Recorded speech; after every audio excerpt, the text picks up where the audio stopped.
할렐루야. 사랑합니다. 축복합니다. 한 주간 건강하게 잘 지내셨나요? 이제는 제법 아침 저녁으로 굉장히 선선하고 어떨 때는 또 쌀쌀하게 느껴져요. 오늘 아침에도 또 예배를 주면서 일어나 보니까 날씨가 정말 쌀쌀해졌더라고요. 그래서 하루하루가 다르게 아침 저녁으로는 이렇게 쌀쌀해졌다 이런 생각이 듭니다. 또 하나님 만드신 절기는 정확하다라는 생각이 또 들어서 참 감사했습니다. 오늘 우리가 살아가고 있는 이 시대는요, 만능의 시대라고 부릅니다. 권력을 갖고 있는 정치나 경제나 뭐 이런 권력을 갖고 있는 사람들은요, 권력이면 모든 것이 해결된다. 권능, 권력, 만능 시대다 이렇게 얘기합니다. 또 돈이 있다, 내게 돈이 있다라고 이렇게 생각하는 사람들은요, 황금 만능 시대다 이렇게 얘기합니다. 또 과학을 연구하는 과학도들은요, 많은 사람들이 지금 과학 얘기하는데 과학 만능 시대다 이렇게 얘기합니다. 그러나 우리가 생각해보면 이런 것들은요 다 만능이 아닙니다. 왜냐하면 유한하기 때문에 언제든지 한계가 드러납니다. 권력도요 얼마나 갈까요? 그런 것입니다. 돈도 얼마나 갈까요? 또 과학도 얼마나 갈까요? 매번 바뀌는 것이 모든 것이 진리이지 않습니까? 다 바뀌고 새로워지는 것을 우리는 볼 수가 있습니다. 이런 모든 것들은 우리에게 약간의 유익이 있고 우리에게 도움을 줄 뿐이지 그것이 결코 만능이 되지는 못한다라는 것입니다. 그러나 우리가 하나님께 드리는 기도는요, 이게 만능입니다. 동서고금을 막론하고 기도하는 자는 망하지 않습니다. 그래서 오늘 본문의 제목을 제가 기도가 답이다, 기도가 답입니다, 이 제목으로 한번 잡아보았습니다. 그래서 하나님께 기도하는 사람들에게 닥치는 어려움들은요, 그 어려움이 결코 그 사람을 망하게 할 수 없다라는 것입니다. 우리가 잘 아는 구약시대의 다니엘이라는 사람이 바벨론의 포로로 잡혀갑니다. 이렇게 잡혀가요. 종으로 잡혀갑니다. 그랬다가 그는 그 노예로 잡혀갔지만 그 주님의 은혜로 또 그 자신이 많이 노력해가지고 국무총리가까지 올라가요. 바벨론에. 근데 국무총리 중에 우두머리가 됩니다. 왕의 총애를 받아 사랑을 받아서 국무총리 중에 우두머리가 됩니다. 그래서 그 사람 다니엘은요, 하루에 3번씩 무엇을 하냐면 기도를 했습니다. 하나님 앞에 자기 나라와 민족을 향한 창문을 이렇게 열어놓고서 하나님 앞에 간절히 기도했습니다. 그래서 이 다니엘을 시기한 사람들이 법령을 하나 만들어요. 그것이 뭐냐면 지금부터 한 달 동안 임금님 외에는, 임금님께 말고는 다른 신에게 기도하는 사람은 사자밥이 되게 합시다. 그렇게 법령을 만들어요. 법을 만들었습니다. 그래서 임금님이 도장이 꽝 찍혔어요. 근데 그 도장을 찍힌 것을 알면서 다니엘이요, 똑같이 오늘도 하루에 3번 자기 나라와 민족을 향하는 창문을 열어놓고 하나님 앞에 기도를 합니다. 그래서 다니엘이 이렇게 잡혀가지고요, 사자들이 며칠 동안 굶주린 사자들이 있는 그곳에 이렇게 들어가게 됩니다. 근데 하나님이 사랑하시는 다니엘이 사자밥이 되도록 하나님이 놔두지 않으시고 굶주린 사자들의 입을 다 막아버리세요. 그래서 사자굴에서 풀려납니다. 또 신약 성경에 보게 되니까 복음을 전하다 핍박받는 사람들이 많은데 그 중에 대표적인 사람이 누구냐면 바울입니다. 바울이 신라와 함께 복음을 막 전하다가 핍박받아가지고 어떻게 되냐면 감옥에 갇혀요. 지하 감옥에. 햇빛도 들어오지 않는 지하 감옥에 갇히게 됩니다.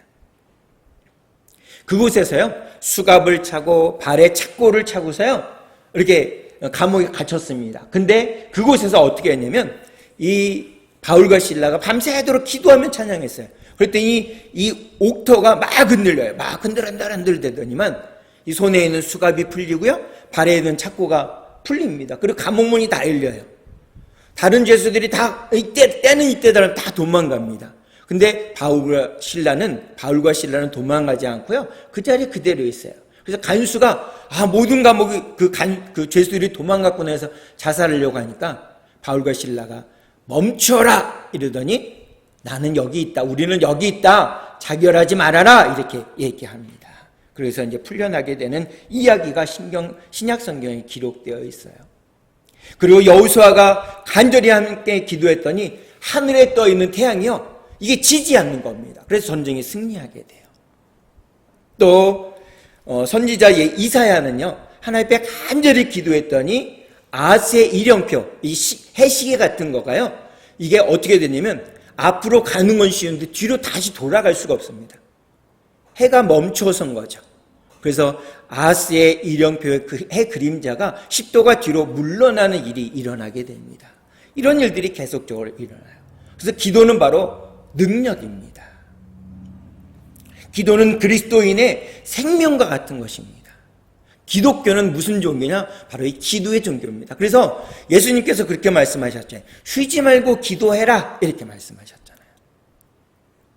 너희가 기도하는 것 때문에 내가 일을 한다, 이렇게 주님께서 말씀하고 계세요. 그래서 기도가 정말 중요합니다. 우리 기독교인들에게, 그리스도인들에게서 기도는 뗄래야 뗄 수 없다라는 것입니다. 이 하나님의 말씀, 이 하나님의 말씀을 우리가 밥으로 여긴다면요, 기도는 바로 생명의 호흡입니다. 생명의 호흡. 그리고 전도는 뭐냐? 우리가 운동하는 거예요. 우리 건강하기 위해서 운동하잖아요. 걷고 일하고 하는 이런 것들을 의미하는 것입니다. 그래서 밥이나 운동은요, 잠시 멈추면 우리가 치명적으로 죽을 위험에 빠지지 않습니다. 그러나 호흡은 어떻습니까? 생명의 호흡은 잠시라도 멈추면 우리가 금세 죽을 것 같게 된단 말입니다. 죽을 수밖에 없어요. 그만큼 우리의 삶 가운데서, 우리의 신앙생활에 있어서나 우리의 삶 가운데 육적인 삶에 있어서 이 기도는 정말 중요한 것입니다. 우리의 삶과 뗄 수가 없다라는 것입니다. 그 말씀을 오늘 본문은 차근차근 해주고 계세요. 먼저 13절의 말씀, 우리 개역개정판의 말씀이니까 우리 함께 읽어보겠습니다. 개역개정판의 말씀으로 함께 읽어볼게요. 13절, 요한일서 5장 13절 시작. 내가 하나님의 아들의 이름을 믿는 너희에게 이것을 쓰는 것은 너희로 하여금 너희에게 영생이 있음을 알게 하려 함이라. 아멘. 여기서는 두 가지를 말씀하고 있어요. 첫 번째는 하나님의 아들의 이름을 믿는 너희. 이 자리에 있는 모두는 누구냐? 하나님의 아들의 이름을 믿는 사람들입니다. 물론 간혹은요, 내가 신앙생활을 오래 했어도 10년, 20년, 30년, 40년 했어도 여전히 내 안에 예수 그리스도의 이름, 하나님의 아들이신 예수님의 이름을 믿지 못해서 내 마음가운데 없는 경우들도 종종 있어요. 그러나 주님 앞에 나와 예배드리는 모든 사람들은 어떤 사람들이냐? 하나님의 아들의 이름을 믿는 사람들이라는 것입니다. 두 번째를 기억해야 될 것은 그런 사람들에게는 무엇이 주어지느냐? 죄송합니다. 영원한 생명이 주어진다는 것을 알게 하려고 이 말씀을 주셨다는 것입니다. 우리는 간혹 잊어버릴 수 있어요. 우리 안에 예수 그리스도가 내 마음에 계신 것을 믿는 우리에게 영원한 생명이 있음을 우리는 기억하지 못할 때가 있다라는 것입니다. 이 두 가지를 알게 하려고, 가르쳐 주려고 이 13절의 말씀을 우리에게 주고 있다라는 것입니다. 왜 그렇습니까? 이것은 굉장히 중요합니다. 하나님의 아들이신 예수 그리스도의 이름이 내 안에 있는 것과 없는 것과는 하늘과 땅 차이입니다. 내 안에 예수 그리스도의 이름이 있으면 우리는 어디 가냐? 천국에 갑니다. 그러나 내 안에 예수 그리스도의 이름이 없으면 우리는 어디 가냐? 천국에 갈 수가 없다라는 거예요. 신앙생활 열심히 하는데 하나님의 아들의 이름이 내 안에 없고 내가 믿어지지 않는다면 우리의 삶이 얼마나 허무하겠어요. 우리는 예수님 안 믿는 사람처럼 함부로 살지 않잖아요. 그래도 잘 살려고 몸부림치잖아요. 하나님의 말씀대로 살아가려고 노력하잖아요. 근데 그렇게 노력하는데 내 안에 하나님의 아들이신 예수 그리스도의 이름이 없다면 너무나도 마지막이 너무나도 안타까울 것 같습니다. 그렇기 때문에 내 안에 예수 그리스도의 이름, 하나님의 아들이신 예수 그리스도의 이름이 있음을 믿어야 된다는 것입니다. 그리고 그 사람들에게는 영생이 있음을 알려주신 이 말씀을 우리가 마음속에서 읽고 믿어야 됩니다. 그렇게 삶을 살기를 주님의 이름으로 축복합니다. 14절의 말씀입니다. 주보했으니까 14절도 개역개정판으로 같이 읽어보겠습니다. 시작. 그를 향하여 우리가 가진 바 담대함이 이것이니 그의 뜻대로 무엇을 구하면 들으심이라. 아멘. 여기 개역 개정판에는 뭐라고 되어 있냐면 담대함 이렇게 되어 있어요. 근데 우리가 갖고 있는 쉬운 말 성경의 본문으로 보았을 때는 14절에 뭐가 있냐면 확신이라는 단어로 되어 있습니다. 근데 이건 같아요. 확신이나 담대함이나 같은 단어입니다. 같은 뜻이에요. 다른 것이 아닙니다. 여기서 담대함이나 확신을 통해서 우리에게 알려주시길 원하는 것은 뭐냐면 14절이 먼저 있는데 첫 번째는 그의 뜻대로 무엇을 구하면 들으신다. 누가? 하나님께서 들으신다라는 것입니다. 그의 뜻대로. 여기에 이제 우리가 수도 없이 기도를 해요. 근데 그 기도를 하나님 무조건 다 들어주시느냐? 그게 아닙니다. 하나님이 들어주신 기도를 들어주시는 전제 조건이 뭐냐면 하나님의 뜻대로 구해야 됩니다. 하나님의 뜻대로 무엇을 구하면 들으신다라는 것입니다. 하나님의 뜻대로 구할 때. 그러면 어떻게 하나님의 뜻대로 구하는 것이냐? 그 설명을 마태복음 6장 33절은 해주고 계세요. 우리 마태복음 6장 33절도 주보에 있으니까 같이 읽어보겠습니다. 시작. 그런즉 너희는 먼저 그의 나라와 그의 의를 구하라. 그리하면 이 모든 것을 너희에게 더하시리라. 하나님 뜻대로 구하는 것이 무엇이냐? 여기 되어 있잖아요. 먼저 그의 나라 그의 의를 구하라 이거예요. 먼저. 다른 것보다 먼저 뭐를 구해야 되냐면 하나님의 나라와 하나님의 의를 구해라 이거예요. 그러면 이 모든 것, 우리에게 필요한 모든 것, 우리가 소원하는 모든 것들을 어떻게 하냐면 들어주신다 이렇게 말씀하고 계세요. 그의 뜻대로 구하면 들어주시는 하나님께서 하나님의 뜻대로 구하는 것이 뭐냐면 하나님의 나라와 하나님의 의를 구하는 것을 먼저 해라 이렇게 말씀하고 계십니다. 그리고 마지막 15절은 이렇게 말씀하세요. 자, 15절도 같이 읽어보겠습니다. 시작. 우리가 무엇이든지 구하는 바를 들으시는 줄을 안즉 우리가 그에게 구한 그것을 얻은 줄을 또한 아느니라. 아멘. 자 보세요. 15절은 뭐를 말하고 있습니까? 무엇이든지 하나님의 뜻대로 구하면 들어주시는 이 모든 사람들, 이 사실을 믿는 모든 사람들, 그래서 하나님의 나라와 하나님의 의를 구하는 모든 사람들에게는 무엇을 주시냐? 무엇이든지 구하는 바를 하나님께서 들으시는 줄을 안다라는 것입니다. 우리가. 근데 그 사실을 아는 사람들은 어떻게 하냐면 우리가 기도한 것을 하나님이 반드시 언젠가는 그 열매를 주실 것이다라는 것을 우리도 안다라는 것입니다. 이 귀한 사실을 우리에게 말씀하고 계세요. 그래서 오늘 우리가 부른 280장에도 뭐라고 되어 있냐면 주님께 구한 모든 것을 늘 얻겠습니다. 이렇게 믿음으로 찬양하고 있잖아요. 아주 유명한 목사님이세요. 찰스 웨슬리라는 사람이 이 가사를 지으셨는데 이분은 정말 유명한 분이세요. 주님께 구한 모든 것을 늘 얻겠습니다. 이렇게 간절한 마음으로 하나님 앞에 믿음으로 고백하잖아요. 하나님의 뜻대로 구한 것, 그 모든 것들은 하나님께서 들어주시고 하나님께서 들어주시는 것은 우리에게 언젠가 우리가 구한 모든 것을 응답해 주실 것이다. 답을 주실 것이다 라고 우리 마음 가운데 알게 해주신다라는 것입니다.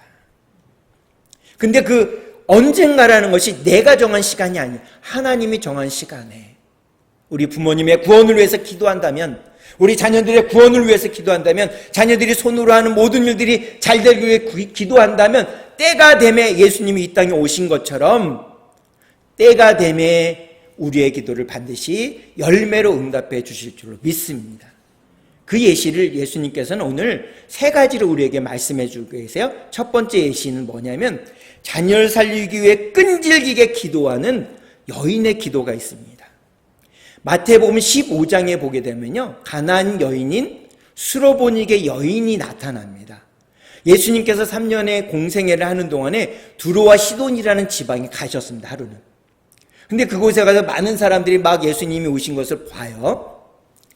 근데 그 중에 한 여인이 예수님인 것을 알게 됩니다. 그리고 이렇게 소리쳐요. 다윗의 자손 예수여, 나를 불쌍히 여기소서. 내 딸이 흉악하게 귀신 들렸습니다 라고 소리칩니다. 이렇게 예수님께 외쳐요. 예수님이란 사실을 알고 외칩니다. 다윗의 자손 예수여, 나를 불쌍히 여기소서. 다윗의 자손 예수여라고 얘기하는 것은 이사야가 예언하신 다윗의 후손 중에 누가 오신다, 메시아가 오신다, 구세주가 오신다는 사실을 믿는 겁니다. 이 수로보니게 여인, 이방 여인인데 그 사실을 믿는 겁니다. 그래서 그분이 예수라는 것을 알았습니다. 나를 불쌍히 여겨달라고 외쳤습니다. 그때 예수님은 그 외침에 대해서 어떻게 반응하지 않고 잠잠하세요. 예수님과 그의 일행을 그 여인은 계속 쫓아오면서 다윗의 자손 예수여 나를 불쌍히 여기소서 계속 얘기합니다. 왜냐하면 자신의 딸이 흉악하게 귀신 들렸기 때문에, 예수님 외에는 방법이 없다는 걸 알았기 때문에 예수님께 그렇게 계속 얘기해요. 그래서 얘기를 계속 들은 예수님의 제자들이, 예수님 저 여인이 계속 얘기하니까 좀 보내주세요. 그에게 답을 주셔서 보내주세요. 그랬더니 예수님이 뭐라고 했냐면, 나는 하나님의 이스라엘의 잃어버린, 하나님으로부터 잃어버린 양 외에는 보내심을 받지 못했다, 이렇게 얘기해요. 그 말을 들은 이 여인이 얼른 예수님께 와서 어떻게 하냐면 절하며 주여 도우소서 이렇게 얘기합니다. 절하며, 땅바닥에 절하며. 여기엔 두 가지 의미가 있습니다. 나는 종입니다, 당신은 주인입니다. 주님 이렇게 얘기하잖아요. 주여 도우소서 이렇게 하잖아요. 복종하는 의미입니다. 그리고 자기의 자존심을 다 내버리고 겸손하게 예수님께 머리를 조아리는 겁니다. 도와주십시오, 제발 도와주십시오. 이렇게 와서 얘기하자 예수님이 반응을 보이시는데 뭐라 하냐면, 오늘 본문 26절, 마태복음 15장 26절에 이렇게 얘기합니다. 제가 읽어드릴게요. 대답하여 이르시되 자녀의 떡을 취하여 개들에게 던짐이 마땅하지 아니하니라. 이 수로보니게 여인이, 가나안 여인인, 이방 여인인 수로보니게 여인이 자기 딸의 도와달라고, 병을 고쳐달라고 예수님께 와서 절하며 주여 도우소서 하니까 예수님께서 자녀의 떡을 취하여 개들에게 던짐이 마땅하지 않다, 이렇게 얘기해요. 그랬더니 수로보니게 여인이 뭐라고 대답을 하냐면, 우리 함께 읽어보겠습니다. 시작. 27절입니다. 마태복음 15장 27절 시작. 여자가 이르되 주여 올소이다마는 개들도 제 주인의 상에서 떨어지는 부스러기를 먹나이다 하니. 아멘. 예수님이 뭐라고 했습니까? 개들에게 던짐이 마땅치 않다, 이렇게 얘기합니다. 개 취급을 한 거예요. 그랬더니 이 여인이, 수로보니게 여인이, 인격이 있고 자존심이 있는 여인이 예수님께 이미 무릎 꿇고 머리를 숙였는데도 이렇게 취급을 하니까, 개 취급을 하니까 뭐냐면 주여 올소이다마는 이렇게 얘기합니다. 사랑하는 성도 여러분, 우리가 혹시 하나님 앞에 기도할 때, 나 이렇게 교회 열심을 내는데, 내가 교회 이렇게 충성하는데, 오늘도 감사헌금을 했고 11조 했는데 하나님 내 기도 안 들어주세요, 이렇게 얘기하고 이렇게 기도한 적은 없나요? 우리가 간혹 그렇게 기도할 수도 있어요. 근데 오늘 이 마태복음 15장에 나온 수로보니게 여인은 개 취급을 당해도 주여 옳습니다마는 이렇게 얘기합니다. 맞아요, 저는 개 취급을 당해도 맞아요, 괜찮습니다, 내 딸만을 고쳐주세요 라고 아주 겸손하게 주여 옳소이다마는, 그 말씀이 맞습니다마는, 나는 개 취급을 당해도 돼요, 그렇습니다, 나는 개보다 못한 존재예요, 그렇지만 내 딸을 좀 고쳐주세요, 이렇게 끈질기게 간절하게 외쳐요. 그랬더니 예수님이 뭐라고 하냐면, 그 마태복음 15장 28절에 여자여 내 믿음이 크도다, 내 소원대로 되리라. 그랬더니 28절 이후에 보니까, 끝부분에 보니까 그때로부터 그의 딸이 나으니라. 그 여인은 포기하지 않았습니다. 그 여인은 예수님께 계속 다가갑니다. 개 취급을 해도 자기의 자존심을 다 내려놓고 끈질기게 절실하게 예수님께 나가서 기도합니다. 포기하지 않아요. 그랬을 때 예수님께 이런 얘기를 듣습니다. 여자여 내 믿음이 크도다, 내 소원대로 되리라. 그때부터 그의 딸이 나았다라고 성경은 분명히 말씀하고 계십니다. 사랑하는 성도 여러분, 우리가 한 번 기도해서 주님이 응답을 주시지 않으면 포기하지 마십시오. 이 수로보니게 여인처럼 끈질기게 포기하지 않고 계속 기도하십시오. 반드시 응답 주실 줄로 믿습니다. 두 번째 예시예요. 두 번째 예시는 뭐냐면 소경의 눈을 뜨게 한 소원의 기도입니다. 마가복음 10장에 보게 되면 한 사람이 나와요. 그 사람은 소경거지 바디메오입니다. 근데 마가복음 10장 46절에는요, 이 바디메오를 어떻게 소개하냐면 디메오의 아들 소경거지 바디메오, 이렇게 소개합니다. 이 바디메오는요, 바라는 거는, 성경에 나오는 바라는 이름을 갖고 있는 것은 뭐냐면, 바라고 시작되는 이름은요, 누구누구의 아들 이거예요. 그러니까 바디메오는 이름 그대로요, 디메오의 아들입니다. 그걸 두 번이나 써요. 마가복음 10장 46절에서는 디메오의 아들, 디메오의 아들. 근데 이 바디메오는요, 그 사람이 형편이 어떤지 두 가지로 정의해 줍니다. 마가복음 10장 46절에는 소경입니다. 앞을 볼 수가 없습니다. 맹인입니다. 맹인. 앞을 보지 못하니까 그 사람이 할 수 있는 게 뭐냐면 구걸하는 거야. 거지로 사니까. 안타깝잖아요. 너무나도 안타깝잖아요. 거지로 살고 있어요. 앞에 보이지 않는 거 할 수 있는 게 뭐냐면 구걸하는 겁니다.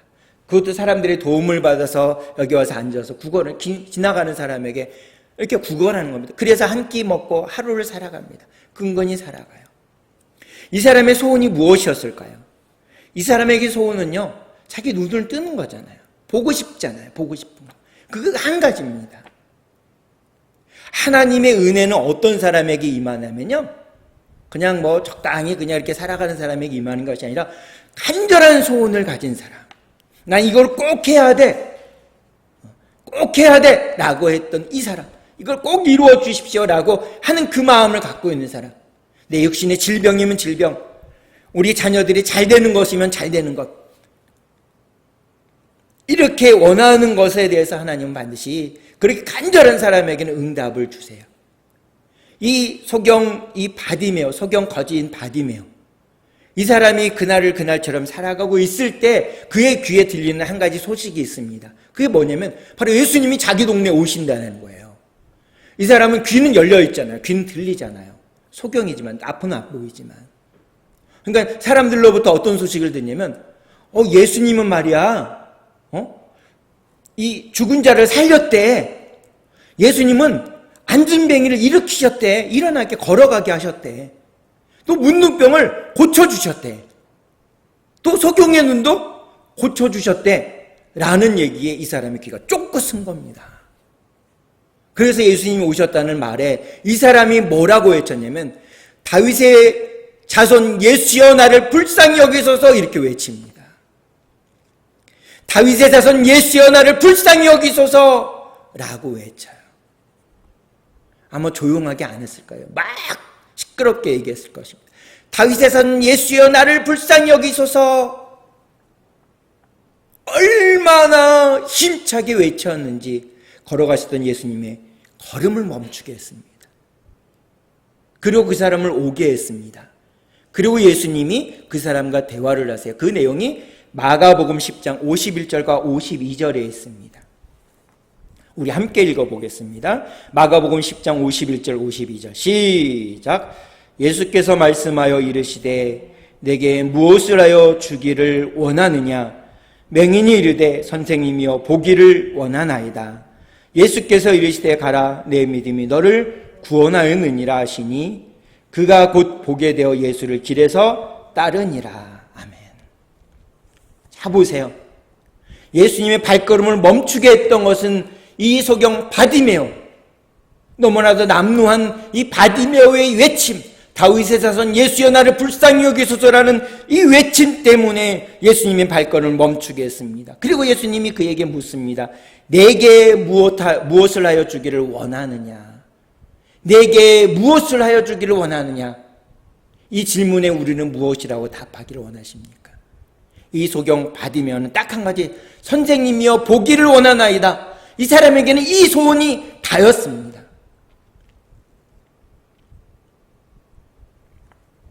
그랬을 때 예수님은 내 믿음이 너를 구원하였느니라. 즉시로 그는 보게 되었다. 그때로부터 그의 딸이 나았다. 수로보니게 여인의 답과 동일하지 않습니까?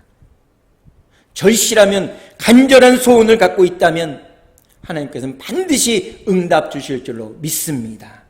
마지막 세 번째 예시는 뭐냐면 나라를 구한 회개의 기도예요. 구약성경 열왕기하 19장에 보면요, 남유다 왕인 히스기야라는 왕이 나옵니다. 이 히스기야는요, 왕이 오른 다음에 한 게 있어요. 이스라엘 백성들에게 갖고 있는 우상을 다 없애게 합니다. 다 없애버려요. 갖고 오라 그래서 다 없애버립니다. 태워버리고요, 다 부셔버립니다. 그 다음에 예루살렘 성전을요, 아름답게 청소해요. 보수합니다. 뚝딱뚝딱뚝딱 보수해요. 그리고 청소 깨끗이 하고 페인트 칠도 합니다. 다 청소 다 해요. 그 다음에 유월절을 회복합니다. 이스라엘 백성들이 히스기야 왕 이전에는요, 유월절을 들이다가 안 들이다가 안 하는 거예요. 교회 안에, 성전 안에 거미줄이 가득했습니다. 청소를 깨끗이 합니다. 유월절을 회복합니다.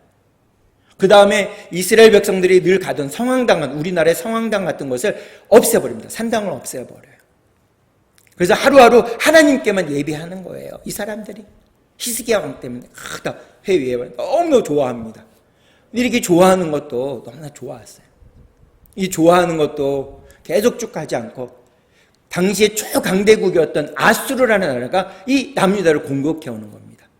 우크라이나를 러시아가 침공한 것과 똑같이 이렇게 침공에 들어온 거예요. 그리고 이 아수르의 왕이요, 사네립이라는 왕이 이 저기한테, 히스기야 왕한테 항복하라, 하나님을 막 욕하면서 항복해라는 편지를 보내, 이런 편지를 보냅니다. 히스기야 왕이 그걸 받고서 첫 번째 행동이 뭐냐면 옷을 찢었습니다. 그 이야기가 열왕기하 19장 1절에 이렇게 기록됐습니다. 우리 같이 읽어보겠습니다. 시작. 히스기야 왕이 듣고 그 옷을 찢고 굵은 배를 두르고 여호와의 전에 들어가서. 아멘. 그가 첫 번째 한 행동은 뭐냐면 옷을 찢었습니다. 왕복을 찢었어요. 그 다음에 두 번째 행동이 뭐냐면 굵은 배를 입었습니다. 세 번째는 어디로 가냐면 성전으로 갔어요. 회개하며 기도하기 위해. 굵은 배를 입었다라는 표현은요, 내가 회개합니다라는 의미예요. 굵은 배, 까칠까칠하잖아요. 피부가 상할 정도로 아주 거칠거칠한 겁니다. 그 옷을 입고 기도하러 가는 겁니다. 하나님이 이 죄를 없애줄 때까지 기도하러 갑니다. 남유다 왕 히스기야는요, 풍전주가 같은 나라와 민족을 위해서 굵은 배를 입고 하나님 앞에 나가서 기도했습니다. 그리고 그 편지를요, 누구한테 보내냐면 당시의 선지자였던 이사야에게 보냅니다. 함께 기도해 주세요. 하나님이 이스라엘 백성들을 구원하시도록 기도해 주십시오. 이렇게 얘기합니다. 기도 요청을 해요. 그런 간절한 요청으로 말미암아 회개 기도로 말미암아 어떻게 되냐면 하나님이 그 기도를 들으시사 하나님이 천군과 전사를 아수르의 정예병 18만 5천 명에 보내셔 밤새도록 그들을 다 도륙해버립니다. 다 죽어요. 한 사람도 살아서 집에 돌아가지 못합니다. 다 죽습니다. 이스라엘 백성들이 구원을 얻게 됩니다. 히스기야 왕은요, 본문 15절에처럼 하나님께 기도하면, 하나님께 무엇을 기도하면 하나님께 들어주시는 것을 믿었습니다. 히스기야는. 그리고 반드시 그것을 응답해 주실 것이라고 생각해서 회개의 자리로 나아갔던 겁니다. 간절히 기도했습니다. 그때 하나님이 히스기야의 기도를 응답해 주셔서 놀라운 은혜를 경험하게 되었던 것이죠. 사랑하는 성도 여러분, 야곱이 천사와 함께 씨름하며 기도할 때 어떤 일이 일어났습니까? 형 에서의 마음이 눈 녹듯이 녹았습니다. 모세가 하나님께 밤새도록 기도했더니 어떻게 됐습니까? 홍해가 갈라졌습니다. 한나가 하나님 앞에 간절히 기도했을 때 어떤 일이 일어났습니까? 아들 사무엘을 얻게 되었습니다. 엘리야 선지자가 하나님 앞에 간절히 기도했을 때 그 전에 3년 6개월 동안 비가 오지 않아도 이스라엘 땅에 가물었던 그 땅에 하늘의 창을 여신 하나님께서 폭포수와 같이 비를 내리사 가뭄을 해결하게 해주셨다라는 것입니다. 사랑하는 성도 여러분, 우리가 갖고 있는 가장 큰 기도의 제목이 지금 무엇이 있습니까? 그 기도를 가지고 전전긍긍하지 마시고 하나님 앞에 나아가 기도하십시다. 간절히 기도하십시다. 포기하지 말고 끈질기게 기도하십시다. 그러면 하나님께서는 반드시 응답해 주실 줄로 믿습니다. 기도는 하나님의 문을 엮고 닫을 수 있는 능력이 있습니다. 우리 모든 문제를 해결할 수 있는 마스터 키를 누가 갖고 있느냐? 기도가 갖고 있습니다. 기도가 우리 인생의 답인 것을 날마다 믿고 바라보면서 날마다 기도의 자리에 나아갈 수 있는 우리 모두가 되길 간절히 소원합니다. 그 마음을 가지고 우리 결단기도 함께 드리도록 하겠습니다. 자, 시작. 하나님 아버지, 저는 죄인입니다.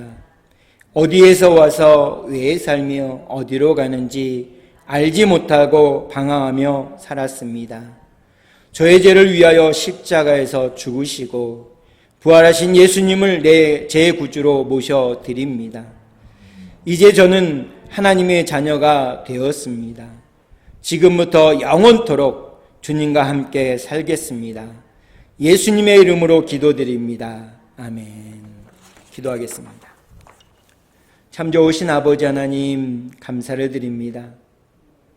오늘도 주님 앞에 나와 우리 예배드리게 하시고 주님을 바라보며 기도할 수 있도록 기도할 수 있는 마음을 먹게 해주시니 감사를 드립니다.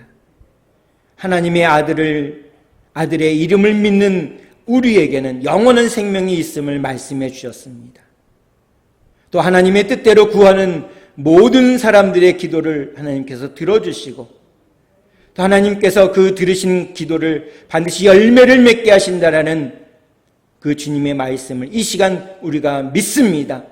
날마다 우리의 삶 가운데 주님을 바라보고 주님을 의지하며 날마다 기도하는 자리에 힘써 나아갈 수 있는 우리 인생의 문제, 우리 자녀들의 문제, 우리의 부모의 구원의 문제, 우리 자녀의 구원의 문제를 놓고 날마다 쉬지 말고 기도할 수 있는 우리 모두가 될 수 있도록 인도해 주시옵소서. 예수님의 이름으로 기도하옵나이다. 아멘. 마음속에